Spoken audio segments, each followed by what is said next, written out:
Today in this video, we're gonna go over 16 tips I wish I knew sooner. I tried to choose tips that genuinely I did not know, and it took me a decent amount of time to figure out. A lot of them I think are very helpful, and hopefully you guys think the same.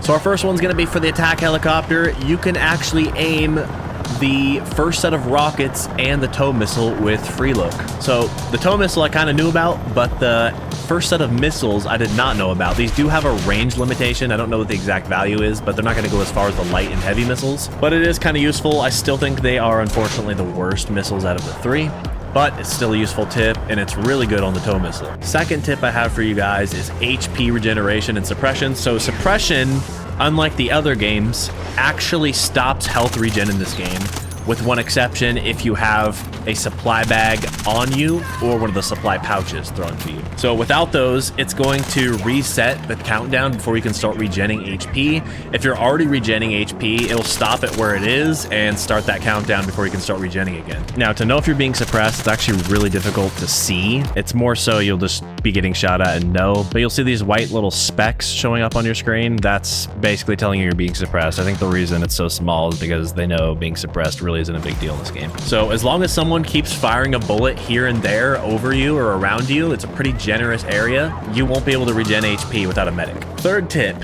This took me an embarrassing amount of time to realize, but if you're ever wondering why you're always out of ammo with the assault class, if you have a shotgun on, this actually gives you 1/3 the amount of ammo for your primary and your shotgun. To fix this, you just take your shotgun off and replace it with a gadget, and then you will have quite a bit more ammo to use. The next two tips are going to be for snipers.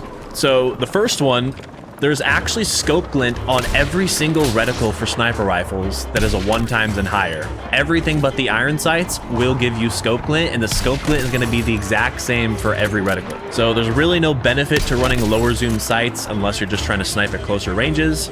It's not going to eliminate any scope glint whatsoever, so just run whatever sight you kind of like the best. The next tip, while we're on the subject of scope glint, if you ever see a rainbow tint around scope glint, that it means you are in the enemy's sweet spot range, which means they are able to one-shot you in the torso. Each sniper has a different sweet spot range. The SV-98's a little more close range, the first sniper's kind of medium-ish range, and then the PSR is the longest range. So if you see a normal scope glint, they can't one-shot you in the torso.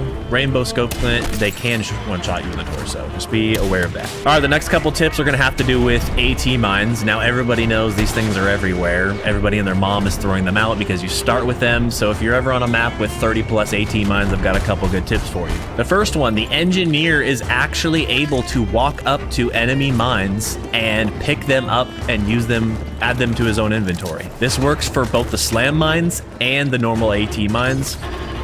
This took me quite a while to figure out. I actually figured it out the day before recording this video, so kind of embarrassing, but it's actually extremely useful, and it gives you more mines for your team while eliminating the enemy's mines at the same time. So it's kind of a win-win. The next tip I have for you guys is there is actually a crawl mode for tanks, which basically slows you down enough to where your AT mines and the acoustic sensor mine will not trigger if you go near them or over them. On mouse and keyboard, to turn this on, you need to go into keybinds, and I think it's default. So for PC, by default, I think this is on left control, and you can see it down there at the bottom on my controls. And for consoles, it's not bound to a specific button, although you can do that. But really, all you have to do is go really slow, and it's basically the same thing. This does not work against the slam mines because they are considered like a trip wire or trip sensor AV mine.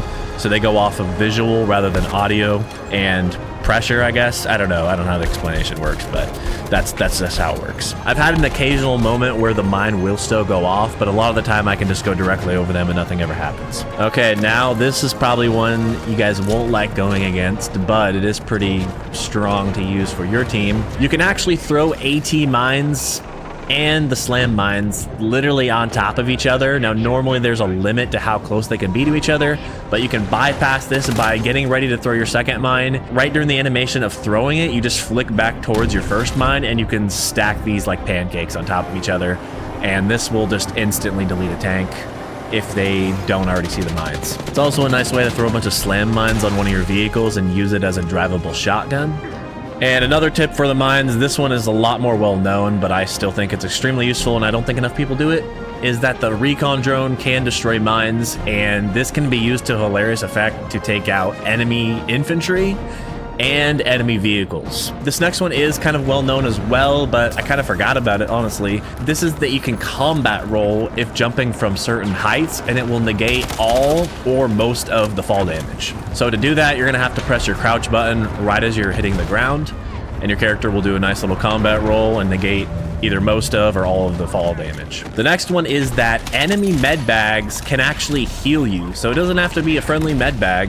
If you run up to an enemy med bag, you can also get the heal from that. I don't know if the ammo actually works for that because I haven't actually paid attention or tested it, but it is good to know that you can actually get heals from it at least. This next one's for jet players, and I think a lot of jet players kind of know this one as well. I actually forgot about this. I haven't used it until recently. It's that your jet can actually free aim look with the attack jet's air-to-ground missile. So you can actually lock onto painted targets that are even behind you, chasing you. So yeah, it's pretty strong, and combine that with the fact that this, currently as of recording this video, this thing goes through flares if they're laser painted, and it's pretty broken. Another useful tip I have for you guys is that if you are within range of a down teammate that you are able to revive with the defibrillators, there is actually an outline that will pop up so you can see when you're close enough. And this took me forever to realize. I kind of just spammed the defibs until I got within range, but this can be pretty useful, especially if you're charging up the defibs to heal them for full HP instead of half, which is kind of another bonus tip here that a lot of people kind of know by now. But if you tap the defibs, it only does 50 HP. If you hold it down and charge it fully, you will heal them for full HP when they get up. The next tip is 2 class proficiencies, which a lot of people seem to forget about. For the assault, you actually get faster objective progress, including arming and disarming MCOMs. That's a lot faster. You also get faster in combat state cooldown, so teammates can spawn on you sooner. And then for the support, if you have a support player in your squad, meaning they're green, you can actually go up to them and grab health and ammo off of them directly without them dropping the supply bag. The next tip I have for you is that suppressors don't fully hide you off of the radar, but they do take you out of being spotted in world. So the difference between the flash hider and the suppressor, both of these kind of have similar effects, but they're different. The flash hider hides your in-world spotting, but it doesn't take away your minimap spotting. The suppressor gets rid of your in-world spotting, and it reduces the amount that you're spotted on the minimap down to 15 meters. So if you're within 15 meters of an enemy, they will still be able to see you on the minimap. And the flash hider is still going to show you on the minimap at all ranges, despite saying that it reduces the range. And finally, this is something that they need to make a lot more well known, because the difference between precision and control on the gun stats are that precision is basically the weapon's bloom. So the higher the value of your precision, the less bloom the gun's gonna have in sustained fire, and control is just your basic recoil. So that is all the tips I have for you guys in this video today. Hopefully you found it useful. Hopefully you learned some stuff. Drop some more tips down in the comments below, because I'd love to learn some myself. Thank you guys for watching. Catch you in the next one. Peace out.